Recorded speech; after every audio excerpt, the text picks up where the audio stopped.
පාර්ලිමේන්තු මන්ත්‍රී ගරු සීදරන් මහතාගේ හැසිරීම හරහා පාර්ලිමේන්තු වරප්‍රසාද බලපත්‍රයේද උල්ලංඝනය වීමක් සහ පාර්ලිමේන්තු මන්ත්‍රීවරුන් සඳහා වන චර්යා ධර්ම සංග්‍රහයේ උල්ලංඝනය වීමක්ද සිදු වී ඇති බව ඔබතුමාගේ අවධානයට යොමු කරවීම සඳහා මෙම ලිපිය ඉදිරිපත් කරමි. පාර්ලිමේන්තු බලතල හා වරප්‍රසාද පනත මගින් මෙම ආයතනයේ ගරුත්වය සහ ස්වාධීනත්වය පවත්වා ගැනීම සඳහා අවශ්‍ය පදනම සපයනු ලබයි. 29 වන වගන්තිය යටතේ පාර්ලිමේන්තුවේ හෝ එහි කිසියම් මන්ත්‍රීවරයෙකු කාර්යයන් ඉටු කිරීම බාධා කරන එම අතර එම පැමිණිල්ලට අදාළ කණුණු විභාග වීම හා සොයා බැලීම වළක්වනු පිණිස එතුමා විසින් පුද්ගලික අභිලාෂයන් පෙරටු කරගත් ක්‍රියාමාර්ගයට අවතීර්ණ සිටි අල්ලස් කොමිෂන් සභාවට අදාළ පත්කිරීම සිදු කරන ලබන්නේද ආණ්ඩුක්‍රම ව්‍යවස්ථා සභාව විසින් වන අතර සීදරන් මහතා විසින් තමාට එරෙහිව අල්ලස් කොමිෂන් සභාවේ පැමිණිල්ලක් ඉදිරිපත් වී ඇති යන අතර කරුණ ව්‍යවස්ථාදායක සභාව වෙත හෙළිකිරීමකින් තොරව එම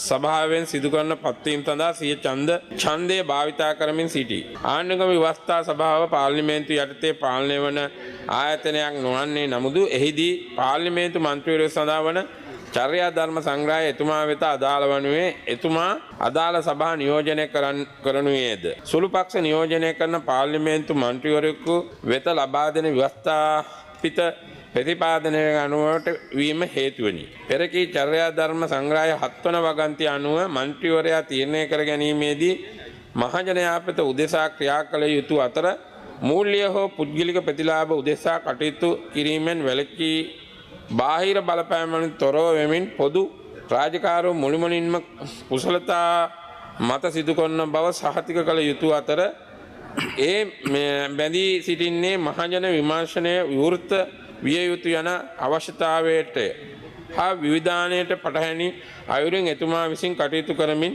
පවතී. චර්යා ධර්ම සංග්‍රහයේ 9 වන වගන්තිය චර්යා ධර්ම සංග්‍රහයේ 25 වෙනි වගන්තිය මෙම ව්‍යවස්ථාපිත චර්යා පටහැනි ක්‍රියා කිරීමෙන් ගරු සීදරන් මහතා මාසා මාගේ පක්ෂයේ මන්ත්‍රීවරු පමණක් නොව ප්‍රධාන විරුද්ධ පක්ෂයේ අනුබද්ධ නොවන අනිකුත් විරුද්ධ පක්ෂ නියෝජනය කරන මන්ත්‍රීවරු විසින්ද ඔහු කෙරෙහි තබා තිබූ විශ්වාසය අහිමි කරගෙන ඇත. ඔහුගේ හැසිරීම විසින් ආණ්ඩුක්‍රම ව්‍යවස්ථා සභාවේ සමාජිකයෙකුට අවශ්‍ය විශ්වාසය අවංකභාවය සහ අපේක්ෂපත්‍ය දුර්ලභ කරනු ලැබී ඇති අතර ඒ මගින් පැහැදිලි ලෙස වරප්‍රසාද උල්ලංඝනය සහ චර්යා ධර්ම සංග්‍රහය උල්ලංඝනය කිරීම සිදු කර ඇත.